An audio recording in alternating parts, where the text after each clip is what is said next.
Hi, I'm Steve Carlson. I'm in a rather noisy place today. I want to share with you uh, some answers which I've given to a reporter from Stillwater regarding this congressional election against Betty McCollum in Congressional District 4. Just because I thought the questions were very good, they go to, the question is, uh, why are you a Democrat? Why are you better than Betty McCollum?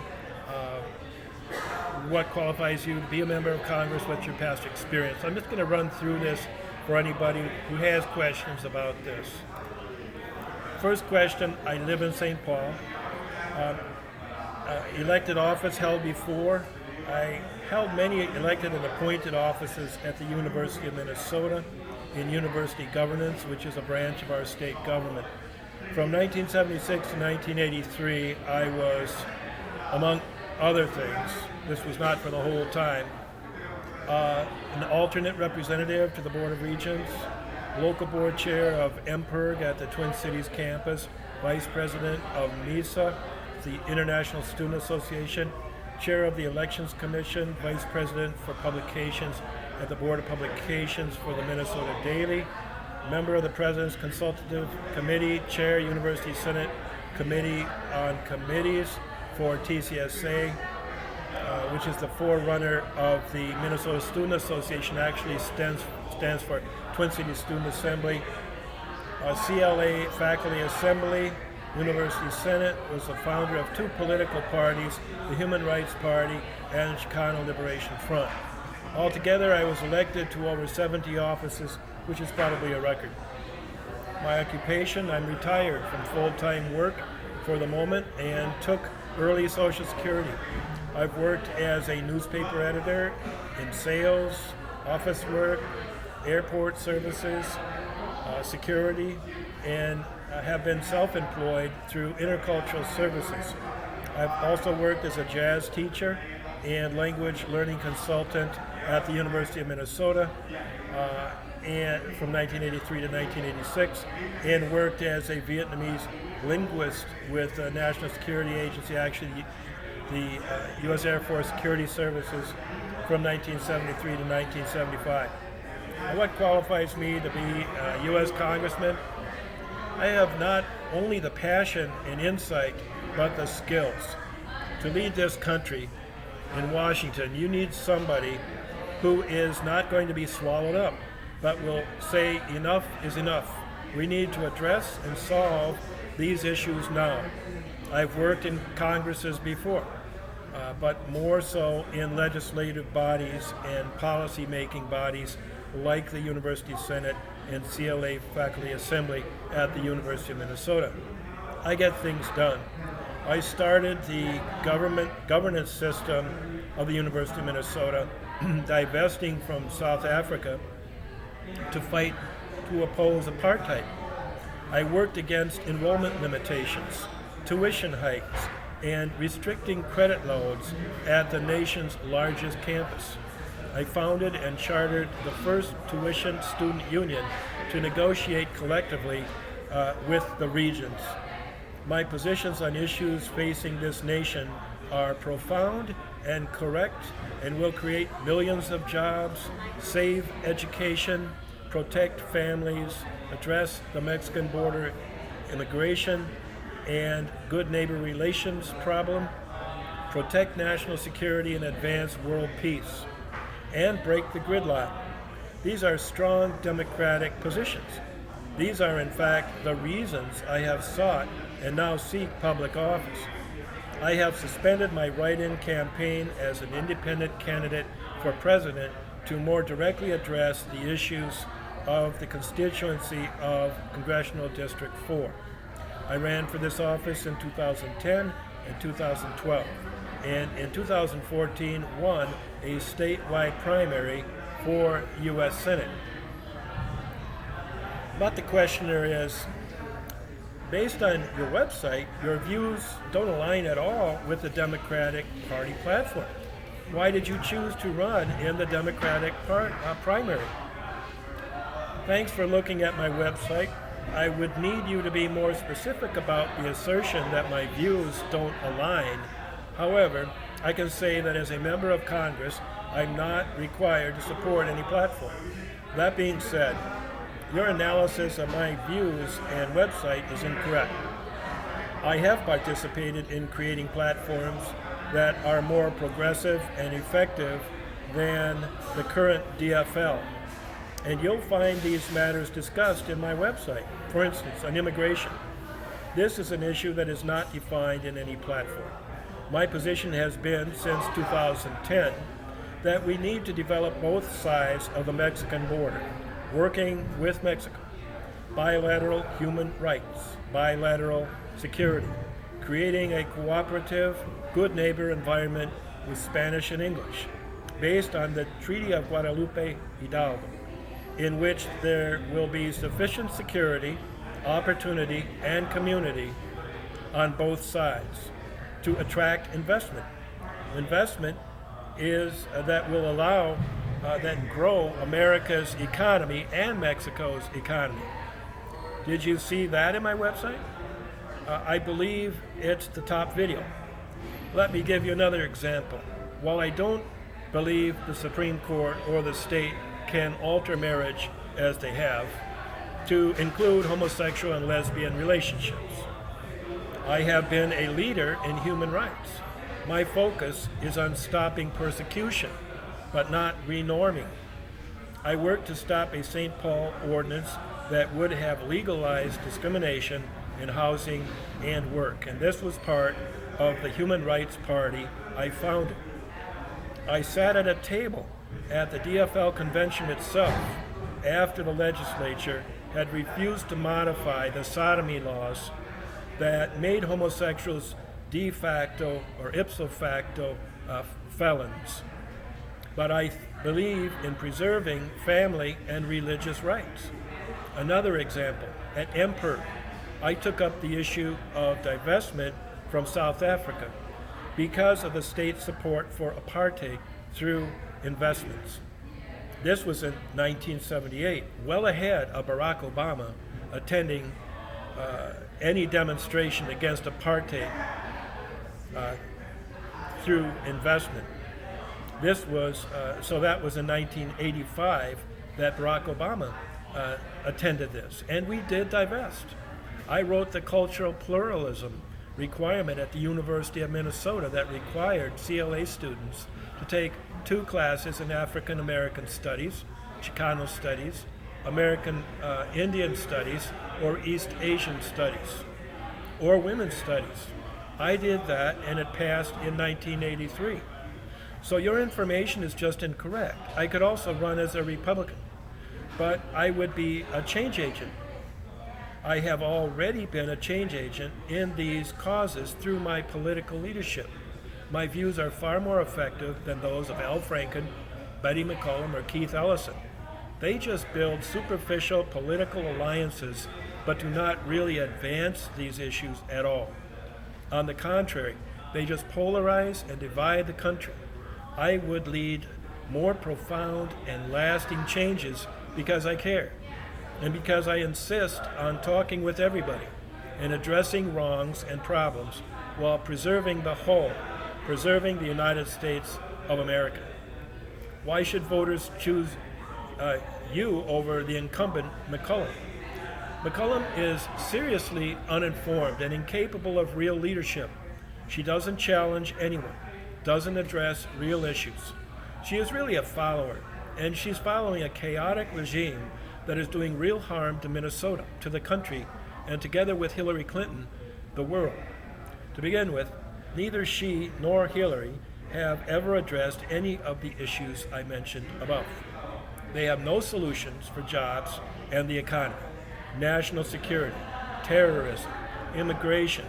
As I say in my video on my website, Betty McCollum just joins with Representative Luis Gutierrez. They haven't addressed education, civil rights, voting rights, or any of these core issues. She gravitates toward idealistic nonsense and outright dangerous positions. I have, in fact, debated McCollum on numerous occasions. After my televised debate with Republican Teresa Collette on KSTP in 2010 forced her and other incumbents to come out into the open and debate. She never came to KSTP in 2010, but did come to cable and radio, League of Women Voters, etc. During our debates, McCollum has shown extremely thoughtless positions. For instance, she claimed Democrats did not cut Medicare. That's false, as Obama openly cut Medicare to fund Obamacare. Note that in part from my work with the American Cancer Society, I was extremely concerned about health care in the 2010 race, and my position is we must target killer diseases and health disparities, which are racial, gender, class, national origin disparities. And I actually know something about this and have not just voted in Congress. She claimed Al-Qaeda is no longer a threat, so we should withdraw from Afghanistan and Iraq. We saw how that turned out and how it is still turning out and is a major threat to our homeland. ISIS, refugees, and migrants with massive suffering. Totally clueless. Just one more example, which, without getting too verbose, job creation. She said the solution to the nation's economic problems and joblessness, the protracted recession and its aftermath, was simply the president's jobs agenda, which consisted solely of temporary government and public-funded projects. Some projects, like Central Corridor, actually wiped out large swaths of industriousness, business, and now threaten the community all along University Avenue. As you can find in my website and my YouTube account, I have many powerful jobs initiatives. These include the Mexican border, free higher education for anybody or everybody who can participate, transitioning power and resources back to the states like Minnesota instead of centralizing an out-of-control government in Washington, D.C., and allow Minnesota to enforce our usury laws again in consumer lending. These really work. McCollum's and Obama's do not. Clinton has no comparably credible economic plans at all and would outsource the top issue to Bill Clinton. Let's take the usury. In 1864, that's not 1964, congressional statute bars the state of Minnesota from enforcing our consumer usury laws on national banks, putting our banking industry at a severe disadvantage and basically blowing our economy wide open. In 2014, 35% of households and 20% in Minnesota, I believe, were in collections. Most struggled to pay the interest on the consumer debt of foreign lenders. That's the term of art for out-of-state banks. Notably, this arose from a 1978 Minnesota case in the U.S. Supreme Court. Is there anything you'd like to add? Yes. I should address why I did not run with the Democrats, but with the Independence Party, and why I have supported Donald Trump, who really is an independent candidate like Bernie Sanders, who have shaken up Washington together in this campaign for the better. I also want to say my songs and raps are in fact serious, and I think quite good and on point. In 2010, I Googled my campaign and was surprised to see my first song on a cable access video had gone viral. I got write-ups in Huffington Post, AOL Online, The Fix at the Washington Post, and I think the woman who featured it was probably fired by Chris Chiliza, and all across the internet. So they're good, but I used them to define my values and issues, and I've gravitated to rap because it's more direct and less stylized. I have played and used many styles, for instance, reggae, samba, gospel, rock, and jazz. How I became Independence Party.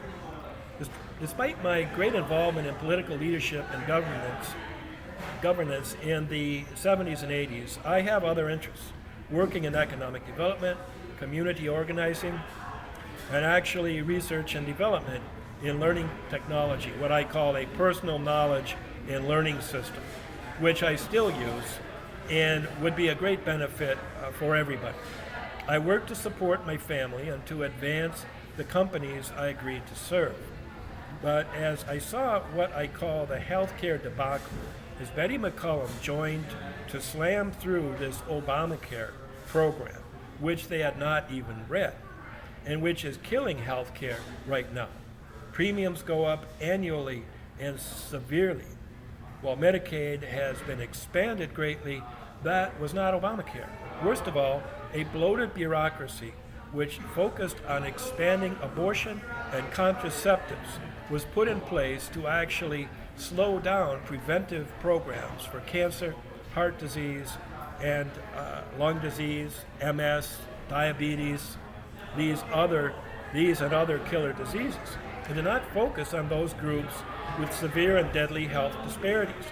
A second issue was the insistence of Obama to move terrorists from Guantanamo Bay to Thompson, Illinois.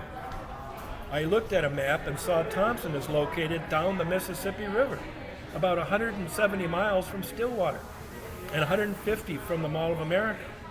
Congress, thankfully, has continually blocked Obama from bringing these people here, but has released many to the battlefield who have killed and fought Americans and our allies.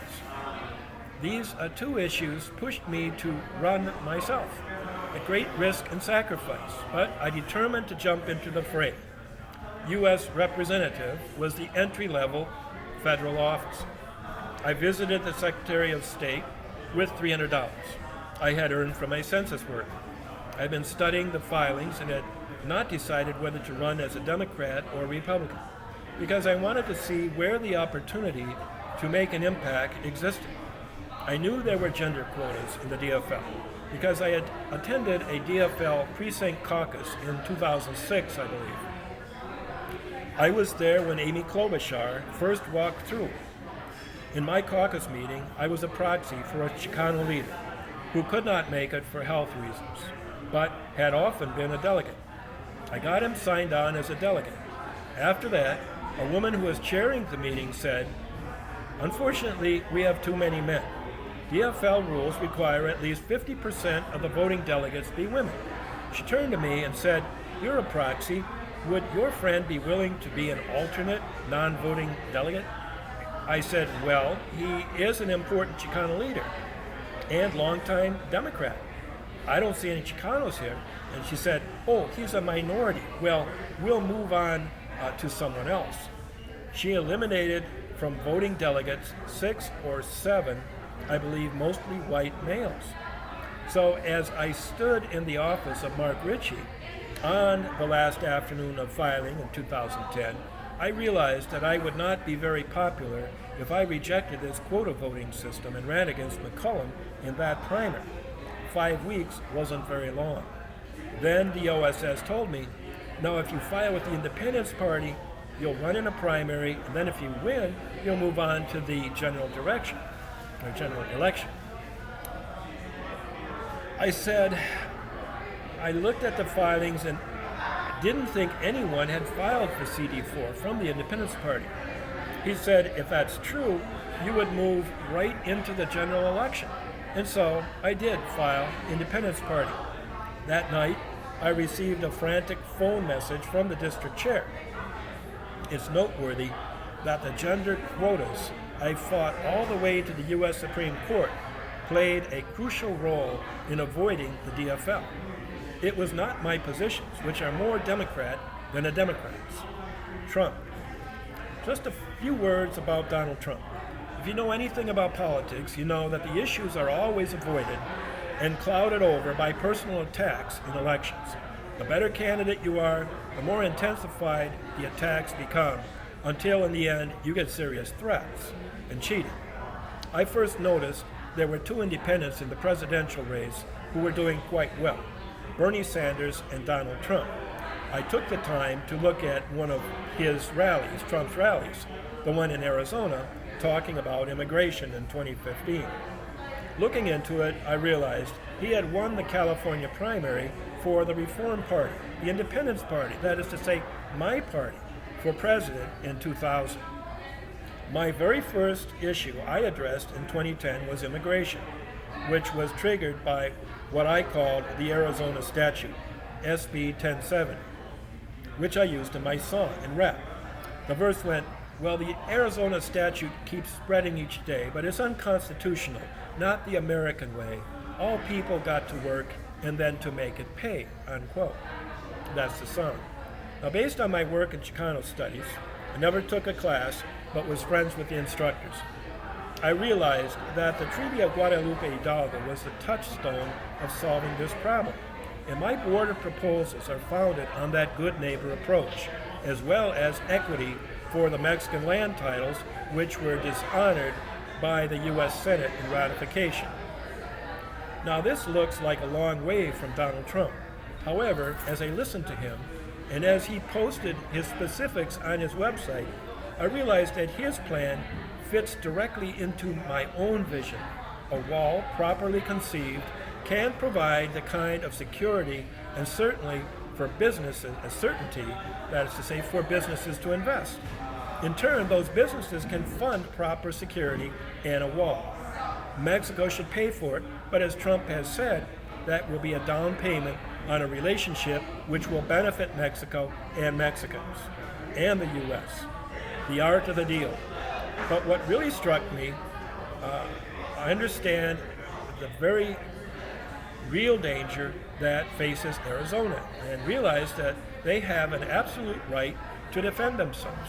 And Trump was actually addressing this issue as really the critical first issue in his campaign as well. And the people of Arizona understood he realized its importance and used his immense intellect to actually solve this problem, to provide the first steps to actually solving it for the benefit of all. Now look at how politics and the press have twisted this issue. Supposedly, he says all Mexicans are rapists, which is ridiculous, and he never said that. Lately, he hates Mexicans, supposedly, and attacked a judge for being of Mexican heritage. But what you might not be aware of is that Gonzalo Curiel is a lifelong member of the Hispanic National Bar Association. And in 2015, that lawyers group took a decision to concentrate on targeting Trump's business interests because he proposed building a wall. That's a fact, which I wasn't sure about until I saw that Minnesota Hispanic Bar Association had cited that announcement and supported it on their own website. Since the Washington Post interfered in that San Diego case and worked with Curiel to attack Trump University, which I myself think would be a fantastic opportunity, Trump had to clarify that they were going after the wall. Obviously, I am prolific and probably loquacious too, so I'll just leave you with this. Call me if you need clarification or follow-up. Thanks for the provocative and well-directed questions, and I look forward to speaking with you further. So those are the answers I gave. I addressed Betty McCollum. I addressed my qualifications for Congress. I've actually dealt with these issues even in a state government position at the University of Minnesota. And I got in as an independent, but I actually really just want to solve the issues and work with both sides. Thanks. I'm Steve Carlson. I'm running for Congress, and I approve this message.